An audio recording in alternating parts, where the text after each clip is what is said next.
Hello and welcome to Key Study Point. In our previous video, we discussed about the literature and society in Renaissance. In this video, we'll discuss about the literature and society in Reformation age. So you know that the Renaissance was the age of intellectual growth actually.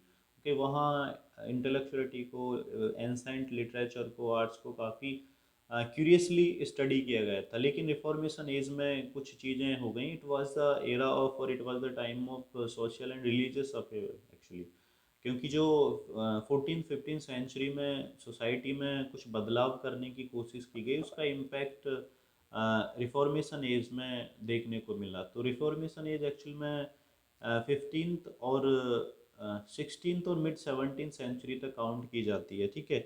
तो 16th और mid 17th यानी 1650 तक हम मान सकते हैं almost count की जाती है रिफॉर्मेशन एज। तो इस 150 साल के ऑलमोस्ट जो टाइम पीरियड था, इसमें सोसाइटी में काफ़ी बदलाव देखने को मिले, because there were some issues related to religion, क्योंकि जो कैथोलिक चर्च थी उसकी सुप्रीमेसी को चैलेंज किया गया था Martin Luther king, John Calvin जैसे कुछ लोगों के द्वारा। तो जैसे, क्योंकि it was a normal process कि आप जब धर्म को लेके बदलाव शुरू करते हो तो वो एक दिन में नहीं होता है, वो टाइम लेता है। तो ऐसा ही यहाँ भी हुआ था कि जो लूथर किंग ने और जॉन कैल्विन ने एक मसाल उठाई थी कि हम धर्म में जो चर्च की सुप्रीमेसी है उसको चैलेंज कर रहे हैं, और इंसान का जो गॉड से कनेक्शन है उसके बारे में बात कर रहे हैं। तो यहाँ काफ़ी बदलाव होने लगे सोसाइटी में, लोग उसके बारे में बात करने लगे, डिस्कशन होने लगा, चीज़ें आम लोगों की पहुंच तक जाने लगी आसानी से। तो यहाँ काफ़ी सोशल और रिलीजियस अपहेवल हुए, उनके बारे में डिस्कस करते हैं। तो कुछ पॉइंट्स को, जैसे रिलीजियस कंट्रोवर्सीज एक पहला पॉइंट आता है जब हम लिटरेचर और सोसाइटी को स्टडी करते हैं रिफॉर्मेशन एज में, 16th और 17th मिड यानी फर्स्ट हाफ 17th का इस एज में। तो यहाँ सोशल अपहेवल से सेंस आता है कि पहला जो पॉइंट है, रिलीजियस कंट्रोवर्सीज बहुत ज़्यादा होने लगी थी, क्योंकि in previous era Luther king और जॉन कैल्विन जैसे मैंने अभी बताया ना, उन्होंने एक चर्च की सुप्रीमेसी को चैलेंज किया। तो यहाँ जो लोग सपोर्टर थे कैथोलिक चर्च के, और जो उसके अगेंस्ट थे यानी उसकी सुप्रीमेसी को चैलेंज कर रहे थे, उनमें कंट्रोवर्सी होने लगी, उनमें एक तरह से इंटेलेक्चुअल फाइट होने लगी कि ये बोलते थे कि ये ठीक है, दूसरे वाले बोलते थे कि वो ठीक है, ठीक है। तो the connection of man to God was the main point of discussion at that time.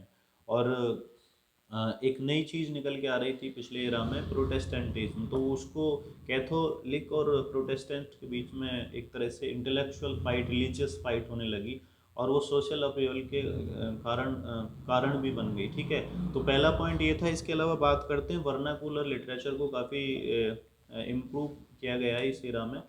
इसने एक अच्छी ग्रोथ देखी इन रेनेसा। जैसे मैंने बताया 14th और 15th सेंचुरी में वर्नाकुलर या जो डायलैक्ट्स थी इनको काफ़ी प्रमोट किया गया था, और वो लैंग्वेज काफ़ी डेवलप हो गई थी। जैसे हम जानते हैं कि चौसर ने ईस्ट मिडलैंड डायलैक्ट को इंग्लिश का फॉर्म दे दिया, और वो काफ़ी डेवलप हो गई 15th सेंचुरी तक आते आते। तो इसी तरह और जो डायलैक्ट थी उनको भी काफ़ी बढ़ावा मिला इस एज में। इसके अलावा एक और चीज़ हुई कि जो रिलीजियस लीडर थे या जो सोशल लीडर थे, उन्होंने रिलीजियस बुक्स को, और क्योंकि प्रिंटिंग प्रेस का इन्वेंशन हो चुका था, उनको आधार बना के अपने जो पॉलिटिकल एजेंडे थे उनको प्रोपोगेट किया। तो इस वाली एज में काफ़ी इस तरह की चीज़ हुई जो लोगों को मिसलीड कर सकती थी, ठीक है। तो प्रोपेगेंडा काफ़ी चले थे इस वाली रिफॉर्मेशन एज में। इसके अलावा एजुकेशन एंड लिटरेसी पे काफ़ी फोकस किया गया, क्योंकि प्रिंटिंग प्रेस के बाद बुक्स छापना और उसको लोगों तक पहुंचाना आसान हो गया।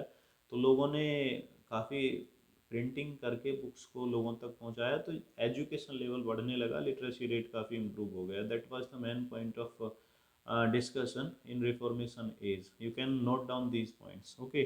Next was the hymns and musics. People began to write hymns in praise of God. Okay. So that was the interesting point. People pray to God. People generally wrote those hymns or poems in praise of God. जो Catholic थे वो church को साथ लेके confidence में लेके वो काम करते थे, और जो उनकी सुप्रीमेसी को चैलेंज करते थे वो भी अपने तरह से चीज़ों को लिखते थे। इसके अलावा नेक्स्ट पॉइंट की अगर हम बात करें, जो ड्रामा था उस समय पोइट्री और ड्रामा ही ज़्यादा लिखा जाता था, नोवेल तो काफ़ी बाद में आई, ऑल नो अबाउट दैट।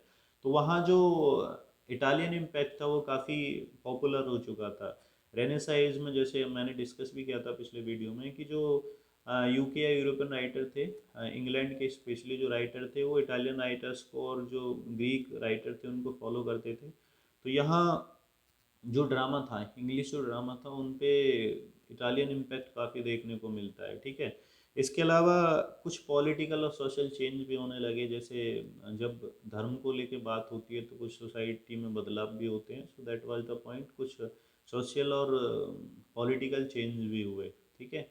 इसके अलावा अगर हम बात करें तो कुछ अच्छे राइटर्स निकल के आए जिन्होंने काफ़ी अच्छे वर्क्स लिखे। बाइबल को भी इंग्लिश में या बाकी लैंग्वेज में ट्रांसलेट किया जाने लगा, और बाइबल भी लोग पढ़ने लगे, उसकी रीच आम लोगों तक होने लगी। पहले उसको कुछ लोग, इंटेलेक्चुअल लोग ही पढ़ पाते थे, बाद में उसकी फिर क्योंकि जो छपने लगी, ट्रांसलेट होने लगी डिफरेंट डिफरेंट लैंग्वेज में, तो अक्रॉस द यूरोप उसको जो इंटरेस्टिंग लोग थे वो अपनी भाषा में पढ़ने लगे। तो इससे धर्म के प्रति और सोसाइटी के प्रति जो उनकी रेस्पॉन्सिबिलिटी होती थी उसको भी वो जानने लगे।